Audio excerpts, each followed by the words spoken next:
Hey guys, November has begun and October is done. So how did the rest of October go?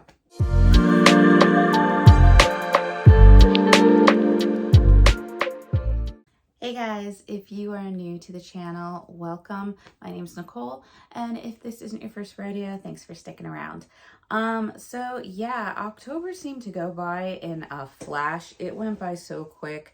I can't believe that, when I woke up and it was Halloween, I couldn't believe it was Halloween. It didn't feel like Halloween. Um, and I guess I wasn't alone. There was just both of my kids' schools, like the events were just done so differently than they had been done in the past. We had decided to take my kids to their first trunk or treating thing. If you're not aware of that, trunk or treating, it's where you go to like a parking lot of like stores or whatever, and communities get together, churches get together, things like that. And they decorate the backs of their cars, and they usually theme it out, dress in costumes, and they make like this whole display, and they hand out candy. So yes, you go with your kids to get candy from the back of strangers' cars, which is like the bizarrest thing ever, but it has become a fad. And I think now, because that happens, you don't really see a lot of kids trick-or-treating anymore. They go to these like central locations and they forget, just the old traditions of going to your neighbors, because we literally had 3 kids stop by and I had candy and no kids. So yeah, that was very sad. So definitely the holiday is changing. But it is done. We did get some more reading done. Did we accomplish everything that we had wanted to? Obviously not. We had like over 20 books that needed to be read. So I knew not everything was going to be read, but our main goals was getting Magical Readathon, the fall session. We had gotten that extension. So getting that taken care of, and then getting, maybe like one of the Halloween-y themed, whether it was the seasonal spooky challenge or the one of the T.B.R. harvest ones done. So there was some stuff to do there, and we'll go through it and we'll see what exactly we did accomplish. So first up, from the last book that we read, I think the last one I talked about was Midnight Kiss. We went and we picked up, or finished, I should say, Book of Night by Holly Black. This was one that I had to kind of read little bits over time, because while the magical system with the shadows and everything is original, and I really enjoyed that aspect of it,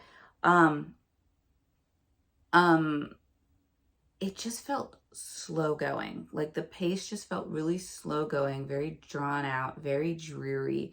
But the plot, I mean, it was an interesting story. And when it started picking up towards the end, it was really good. It just wasn't enough to really sway me that point, because I had been feeling like this has been so slow. I also really didn't like the main character, Charlie. I really didn't like her. Like, I like strong female heroines. I'm not opposed to them, but I like them with a sense of like knowing and understanding when to ask for help, and with having a little bit of a sense of humility, instead of just like, the world has done me wrong, I'm angry at the world, I push everybody away, because it just only lasts so long. And I'm like, I can see some characters doing it, and then if the main hurdles, they overcome that, then okay, that's kind of the plot of the book. But when that doesn't happen and they just maintain this kind of snarky pushing away, I'm so tough, that just gets kind of annoying to me. And that was kind of Charlie. I really did enjoy the guy that she was with. I think it was Vince. I really liked him. I actually liked him the best, and then what happens with him I did really love. The ending was interesting, to say the least. I liked what happened, but there were certain things memory-wise, hint there, that I wasn't the hugest fan of. But I did find out this is book 1 in the series, so I probably will continue with book 2, because like I said, I'm a fan of Vince in this, and so I'm curious to see what happens with him. And I guess I'm curious to see if Charlie does kind of get that, like she calms down a bit and maybe you know, does open up her heart and things like that. Um, I ended up giving it 3 stars. This one was basically the last book that I needed for my female character for Magical Readathon for her restoration class, her O level, and that was to have the night sky on the cover. And obviously, we have the night sky.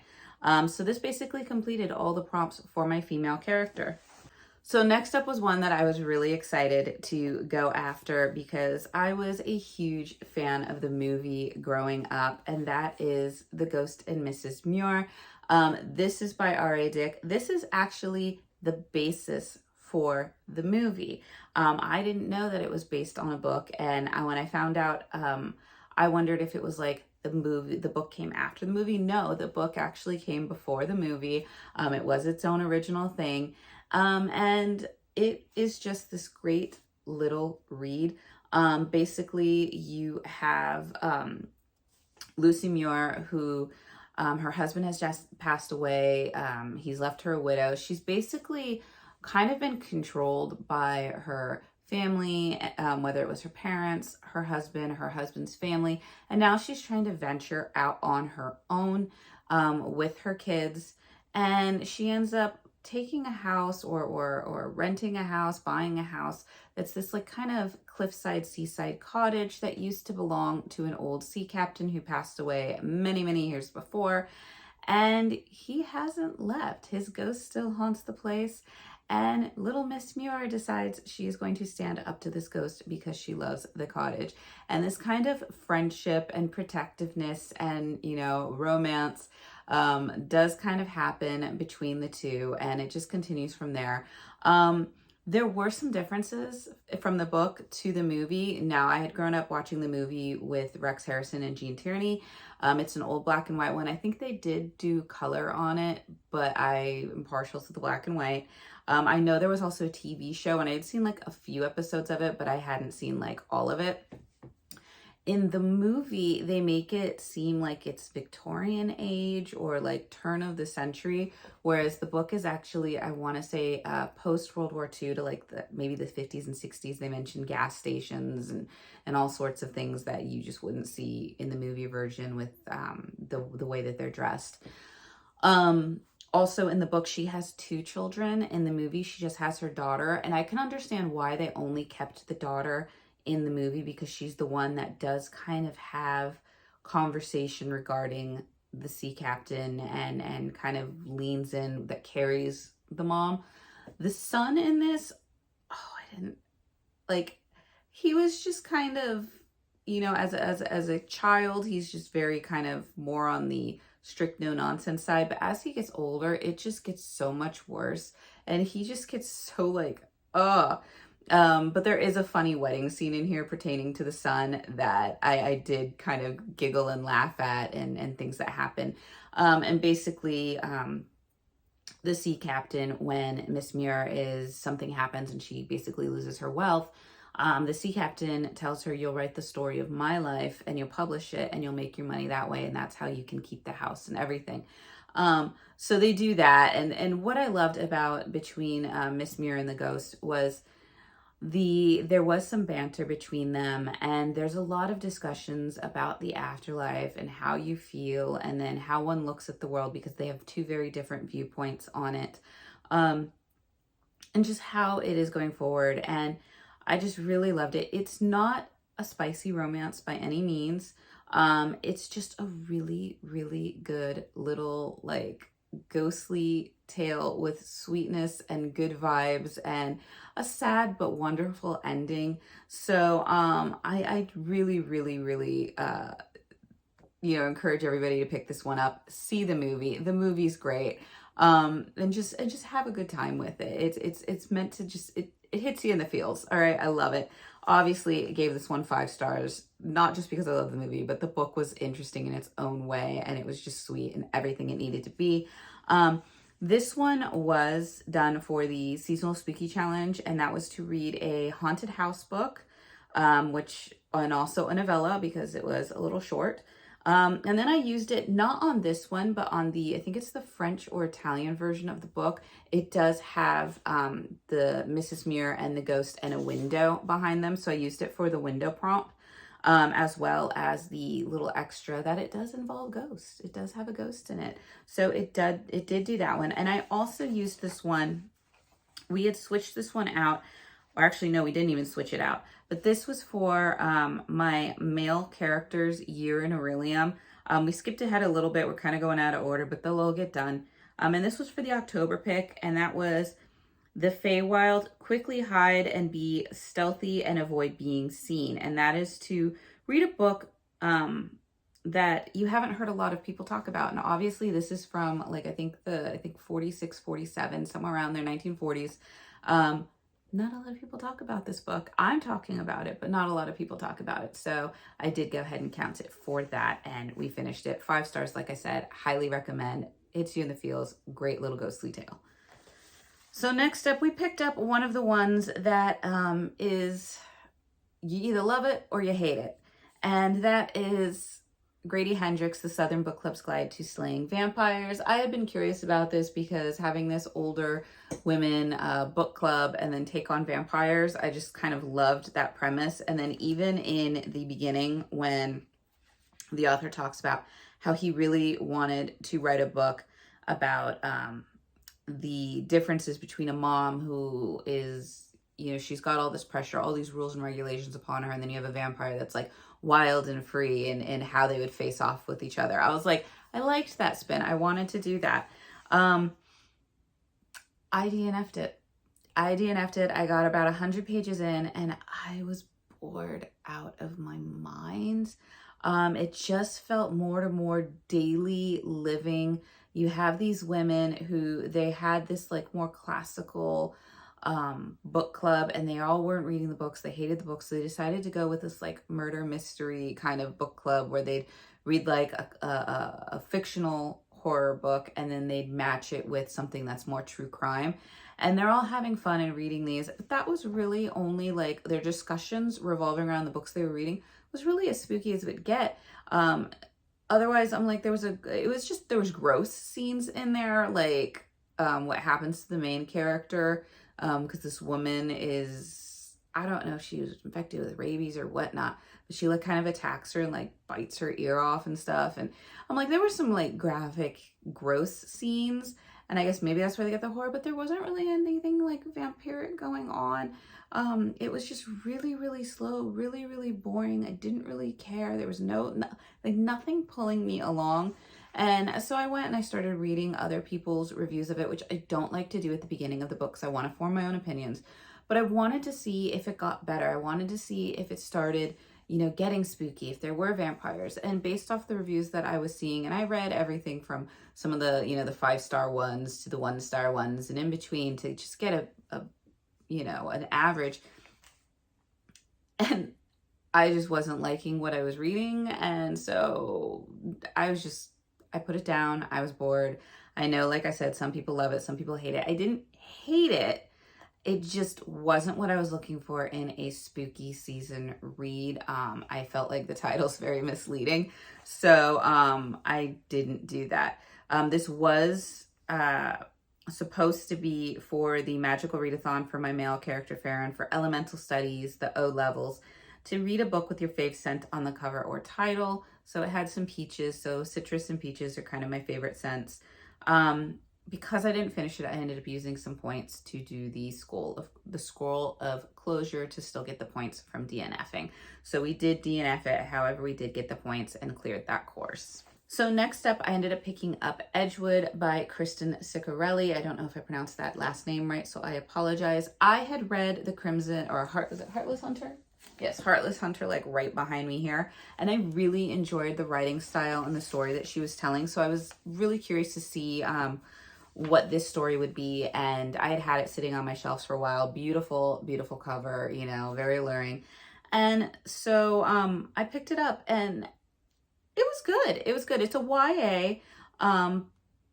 It dabbles into, basically you have Emmeline Lark, who is kind of like a folk singer, and every time she sings, she calls the force to her somehow.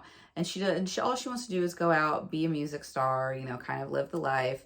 And her grandfather, who's basically raised her, is suffering from Alzheimer's and dementia, and he goes missing. And so she goes back to town, to her hometown, to look him up and find out what's going on. Her grandfather's kind of cabin lies on the edge of this forest, and there's always been this superstition that there's a fey king that lives in the forest, and that he requests tithes from everyone that surrounds. And if you don't pay, he takes something from you, something that you hold dear. And so the grandfather gets taken, and everybody's telling her he's taken. She doesn't want to believe it. So she starts to venture into the forest. And there she comes across another kind of humanish fae who lives among, the fae. And she's trying to get to her grandfather. And when she goes and she gets to the fae court and kingdom, the king tells her that he has like a week to learn the songs of his old kind of song master and sing them. And if she can sing them and to basically his pleasing, she will become his new like song mage or music mage, and her grandfather will be able to go free. So she kind of goes on, she's trying to find the music, trying to go on these little like mini adventures, if you will, all in all developing a relationship with basically the tithe collector for the Fae King that she loathed from the beginning. And just you start to find out that there is more to her history that connects her with these woods and with this kingdom than she thought possible. And just what goes on. And I liked the magic in this, and how you had musical kind of magic, forest magic, natural elements, and what the shifters kind of were and what was kind of creating the magic, and what really constitutes like curses and things like that. So it was really interesting. I enjoyed it. I really enjoyed it. I ended up giving it 4 stars. It was just missing just a little bit, and every once in a while it would feel a little slow and a little predictable, but it was good. It was a good story. So this one was for the Seasonal Spooky Challenge, and it was to read a book that was in the woods, because obviously majority of this book is she is in the woods in this fake kingdom. And it is a YA book, which was the other prompt for it. And also to read a book that had a weapon on the cover, and she's holding this wonderful little dagger there. So it did have a weapon on the cover. This was also for the Magical Readathon, for my male character for his Q level in his animal studies, which was to read a standalone book. And I believe that with that one, we finished my male character as well. So both of my Magical Readathon characters got done. Once again, this was 4 stars and completed all those prompts. And with that, I will say that having done Magical Readathon since it's kind of started, and I did those 2 characters, I think I was just getting burnt out on both of my characters. It felt very kind of repetitive, same kind of thing, and a lot because I'm doing 2 characters. So it was always 2 books every month for the year in Aurelium, and all the books in spring courses and fall courses. So I, going forward, am saying goodbye to my female and my male characters, and I am going to create a new character. So stay tuned for that. I'm hoping to have this character done before the new year, so that we can start this character out on their adventure for a year in Aurelium, should that continue, but also have them done in time for their first spring courses.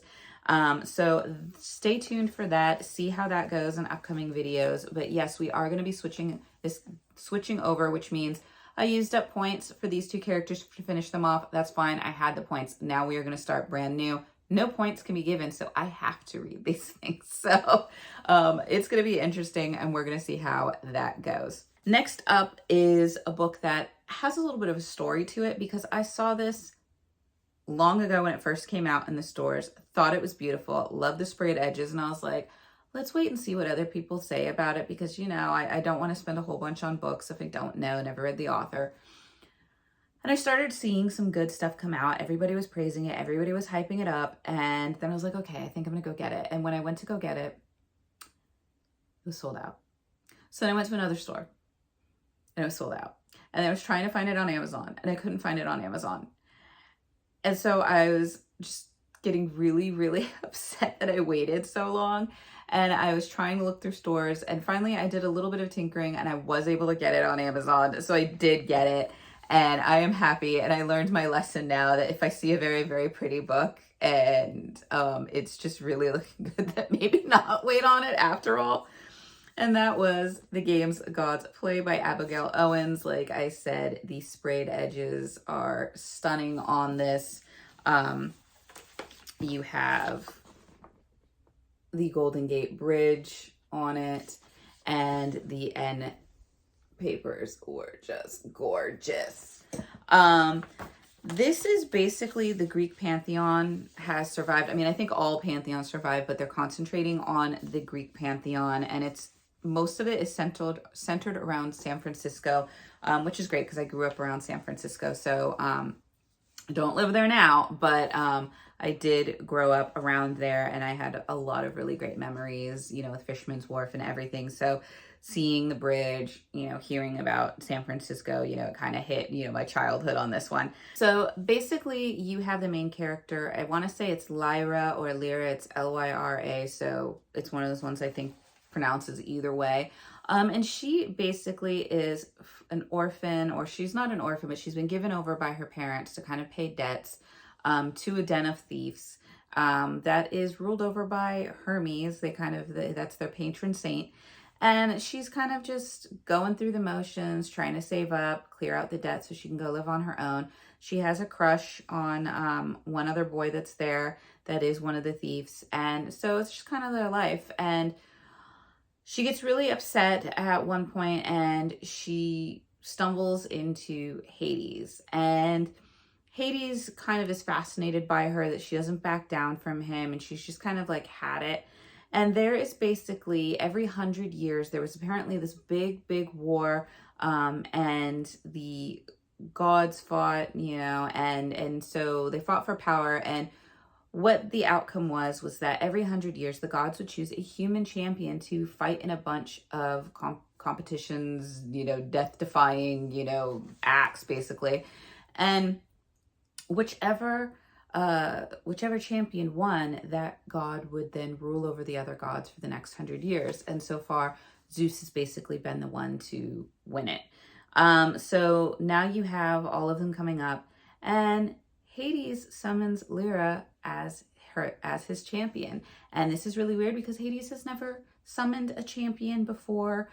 He is already the ruler of the underworld. He has his own kingdom. So everybody's in uproar trying to figure out why he's now participating when he never did before. There's a whole bunch of mystery behind it. And you have Lyra, who really doesn't have much skills. She's not a thief herself. She's more of like the accountant for the thieves. So she's thrust in amongst all these other humans with various skills and backgrounds and ages. And they all have to fight in these like 12 labors and survive. And what I really loved is didn't shy away in the competition. Like, you're there with them in these competitions. You're there trying to figure out how to survive. What are the puzzles? And you start to have the communication between all the champions. And you see, some of them are young and innocent. Some of them are headstrong. Some of them, are older with families. And so everybody has something to fight for. Everybody has a reason they want to live. And it's just, kind of heartbreaking when things start to, when people don't. There's also a blossoming kind of enemies to lovers romance between Lyra and Hades. So it is very interesting. It is interesting the spins they take on the Hades and Persephone myth. But I really, really liked it. I really enjoyed it. There was part of the ending that I'm still trying to wrap my head around. I don't know if I liked that part or not, but it wasn't enough to detract me from not giving this book a 5 stars. I see what the hype was about. I really did enjoy it. I'm so looking forward to the next book to see what's going to happen. But yes, it had some spice to it. It had lots of adventure, lots of competition, language, there is some graphic imagery in here. Check your triggers if you're easily triggered by things. But it was just a really good. This was like Percy Jackson, but for adults and better. And I don't want to say that because Percy Jackson is its own thing and it's meant more for a younger audience. So it's everything it needs to be for a younger audience. But this one was just, I loved it. I loved it. The competition parts of it were my favorite. So I ended up giving this one obviously 5 stars. This one I ended up reading for the T.B.R. Harvest Escape the Haunted House to get through the chimney. And that was to read a hyped title. And like I said, it was being hyped all over YouTube and on Instagram. So hyped book it was, and worth being hyped about. So at this point, I basically gave up on the seasonal spooky challenge. I am sorry. I just knew I wasn't going to get those books done, and spooky books just aren't really my jam. So it was a challenge anyway. Not to say I won't read some of the books left over. I think it was like The Midnight Feast and The Ritual, and they're books that I'll still read. I'll read them for other prompts, or you know they'll get done. It's just I wasn't feeling it. I had some DNFs this month. I just wasn't feeling the spooky vibes. So I did not finish the seasonal spooky challenge. I am sorry. I got, I got a fair amount done, but just I still didn't finish it. So my goal at this point, I did finish my magical readathon stuff. This point, I just wanted to like escape the haunted house. So in order to escape the next part of the haunted house, I chose the fireplace, and that was to read a series read. And so I picked up Zodiac Academy's Origin of an Academy Bully by Caroline Peckham and Susan Valenti. I have read books 1 and 2. This is kind of the prequel novella to the series that really talks about Orion and I think it's, oh God, what's his name? Orion and Darius, and how they end up being kind of connected to each other, which is what you read about in the first book. So this is kind of the prequel with regarding them and that kind of bond that struck between them. And also kind of like how Orion doesn't get to be like the ball champion or the sports champion athlete that he wants to be. Which you do read about in like the Ruthless Boys of the Zodiac series, which is kind of like a prequel series to Zodiac Academy. It's not really, there's a few crossover characters, but it's kind of got its own cast, and it happens, I think, like 10 years before Zodiac Academy. But you do have this, and it was good. I mean, it was 4 stars. It was what it needed to be. And it had some interesting scenes that you weren't expecting as to what the reasons were for them being bonded together. So I ended up giving it 4 stars, like I said, and I finished my series read. So one more book in our series that we got done. We did escape down the fireplace. Only one room left to escape the haunted house. So let's see what we did for it. So the last book that I read for the month was The Swordsmith and the Devil's Dancer by Jenny Lynn Roberts. This was basically the T.B.R. Harvest Escape the Haunted House, Go Through the Living Room, and that was to enter blindly. I didn't know anything. This was a book that I think I had gotten through one of the like Stuff Your Kindle days, and I read it back then, but I can't remember what it was about. And so when I read the title, The Swordsmith and the Devil's Dancer, I was thinking, okay, maybe it's a paranormal, like historical romance or a paranormal fantasy romance or or just a fantasy romance. And I was expecting something along the lines of that. And I guess it was kind of, but this was actually more of like it was more Faustian, like you make a deal with the devil, or, you meet, the crossroads, kind of whatever. And basically you have this swordsmith apprentice who has his teacher, the one that he's apprenticing under, is just horrible, drunk, beats him, all these things. And now he's grown up and he wants to venture out and become his own swordsmith. He wants to be a master swordsmith. He wants to have his own blacksmith, forge, and he wants to get out. So he has spent his fortune that he's been earning his whole life on creating this masterpiece sword. And it's beautiful and it's everything. And he has to take it to the guild to kind of get their approval so that he can venture out on his own and become his own man. However, the guy he's apprenticing under is going to squash that. And this is kind of the melting, boiling point for the swordsmith. He just is like, my life would be so much better if this guy wasn't in it. And he inadvertently makes an offer or a deal to you-know-who. And a young, beautiful woman shows up at the door, and you find out she is basically one of the, she's not really like a demon, but she does serve, she does serve the devil, and it's, she's come to claim the stakes of the deal, like, oh yeah, we'll take him out of the equation, but you need to give us the sword, and you also need to work for, you need to work down in hell for like 1,000 years. And he's like, okay, well, maybe I'll do it. And the girl is actually trying to make him say no. And you find out in her past that she's made a deal of her own, and you find out what that deal was and what was going on. And obviously the swordsmith and the dancer, because that's what she used to be, fall in love. There is some spiciness to it. And just kind of what's going on with these deals, and then it becomes to how do we save one another from these deals and go ahead. And so it did have some cute little twists and turns. I loved the ending and what happens to the apprentice's like boss guy. I was just, that was great. I'm not going to give it away because, like I said, this was a very short, this was like a 98 page, novella. So very super short. So I don't want to give anything away. But like I said, it had some spicy kind of supernatural romance to it. But in reality, this was so much more like Faust. Like anything you've seen of Faust. That's what it is. So I ended up giving it 3 stars. It was what it needed to be. It wasn't any more. It wasn't any less. It didn't really do things that thrilled me, but it didn't really let me down either.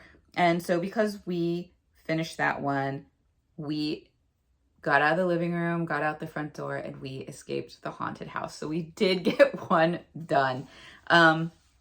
So that was it for that. I did do the kind of trick or treat part for the T.B.R. harvest. There wasn't really like a you have to complete all. It was just seeing what you did complete.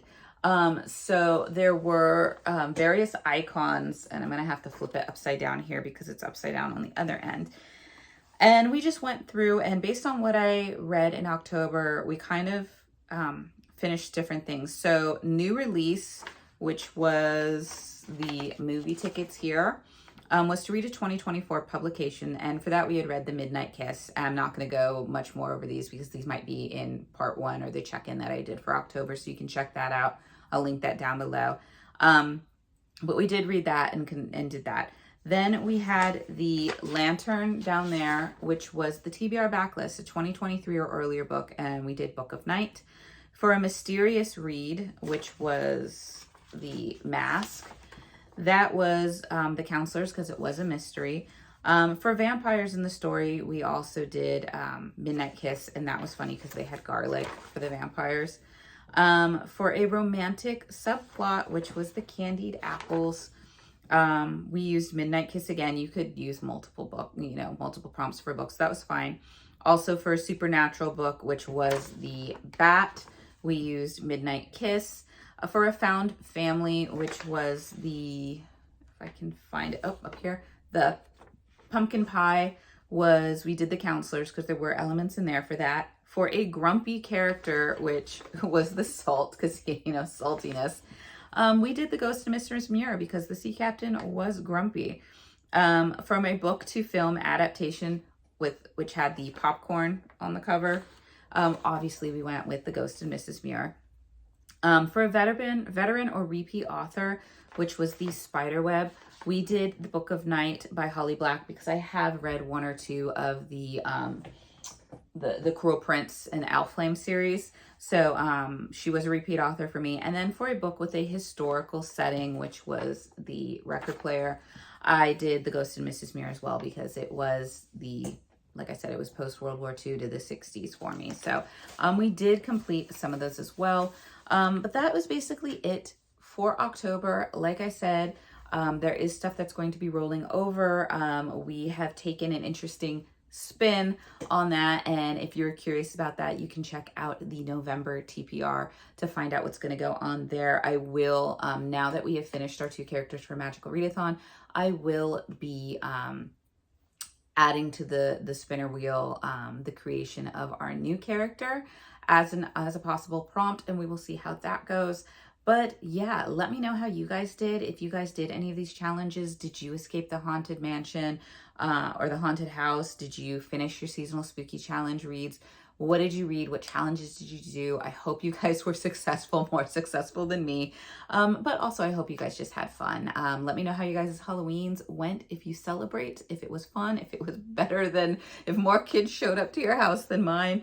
And yeah, let's move into the holiday season. The weather's gonna take a turn. It's gonna start getting that chill in the air. Time for your apple ciders. I mean, if you didn't get them in October, time to move on to our Thanksgiving holidays here for us, and what that brings. So parades, turkey, all the fixings, all that fun stuff.